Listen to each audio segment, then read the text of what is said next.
watching HRMTV. My name is Shalini Shuklapande. Jaclyn Lee, Senior HR Director for SUTD, shares with us how the university uses compensation and benefits strategies to address its fourth-generation workforce. Thank you very much for joining us today, Jaclyn. Yep, thank you. Now, tell us more about labour and workforce trends of now and the future. Okay, if you look at the trends that's happening now, of course, a couple of things, key highlights. First thing is falling fertility rate, okay. Singapore as well as a lot of developed nations are not having enough babies, okay, that's a fact. And aging population, number 2, okay. Right, so currently we have about 6 adults supporting 1 aged. Okay. By 2030, you're going to have 2 adults supporting 1 aged. Wow. So you're going to see the big shift in the population, right? And that means it's going to be a heavier burden on the younger generation, okay.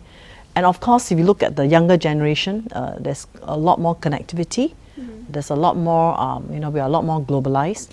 The world is becoming smaller. Okay, of course, the third factor is immigration. Okay, immigration is going to be a key factor in most developed countries as the fertility rate comes down. You need to start importing a lot of foreign talents in order to boost the economy. So these are the trends that I feel that are very, very key for any HR practitioners when you look at compensations, programs and designing, schemes to address the diversity of the labor trends that's happening in the current society. Okay. Yeah. So you mentioned that we have all this diverse group of people in an organization now. How does SUTD address this fourth-generation diversity in its organization? Okay, I think following up before I talk about SUTD, the other very prominent feature in the trends is, of course, the younger generation have very, very different needs from the generation that I grew up in. We look at the veterans, the baby boomers, versus now the Gen X, Gen Y. There is a big shift in the way they perceive, life, the way they want to be rewarded, the way they want to be treated. So the younger generation, the workforce of the future, are going to want to have a lot more autonomy, freedom, empowerment. They are very well connected, and I think very, very well educated. I mean, if you look at my children, compared to where I was in the past, there's no internet. Yeah. So today, you just press Google, you find everything.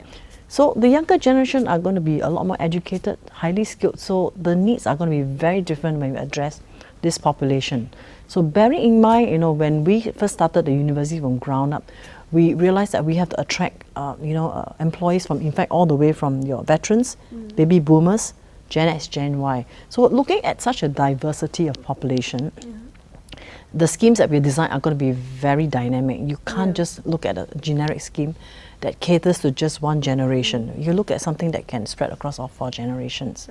So when we first started out, what we did was we started looking at the talent stratification. We started looking at, we need veterans and baby boomers. I mean, the ones that are going to be, has got a lot of experience. They have a lot of intellectual knowledge. They're going to be the ones that are going to mentor the younger generation. So we have about we started looking at about 20% of the population that are going to be in this category. And we started looking at the Gen X, Gen Y. Gen X, Gen Y will be, the highly connected, the ones that are going to be very IT savvy, the ones that are smart, well educated, but they are very inexperienced, okay? So we have this group called the Gen X, Gen Y that we actually bring in.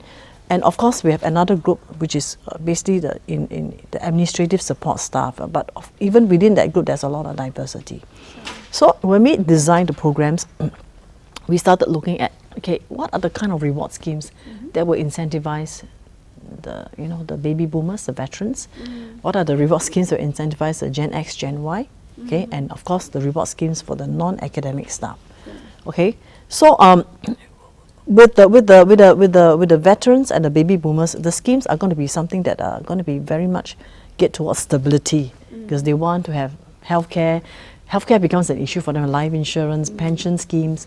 They have children. They want to look at things that has family benefits. So we came up with programs that actually catered for that part of their needs. Okay. And then for the Gen X, Gen Y, they are more interested in empowerment. They want freedom. They want exciting and fun environment. They want a work scope that is very challenging. So we came up with programs like we actually have an exchange program for our younger faculty to go to MIT, our partner. So they actually spend a year in the US, have a lot of fun, and they, they get to learn from the best professors in the field. And then we again a lot of academic freedom. They are allowed to do consulting work. They can actually come to even talk to the president, and challenge challenge, ask challenging questions. So we create a kind of culture environment to allow that group to express themselves. And then of course for the other group, the non-academic staff, we also look at various schemes that cater to all four generations. So in that way, you actually come up with schemes that are able to cater to the needs of the diverse workforce. Well, anything else you'd like to add, Jaclyn? I think most important key is flexibility. While your core is important, you need to have an important core. The basic needs to be there, but on top of the basics, I think you need to have a little bit of flexibility when you're negotiating salary packages. Of course, not that it will rock internal equity, but allow a bit of flexibility so that you're able to attract talent. Attracting talent is the key, not too rigid. And of course, most important, the environment is important. Have a fun working environment. Create a workplace that people just feel like coming to work every day.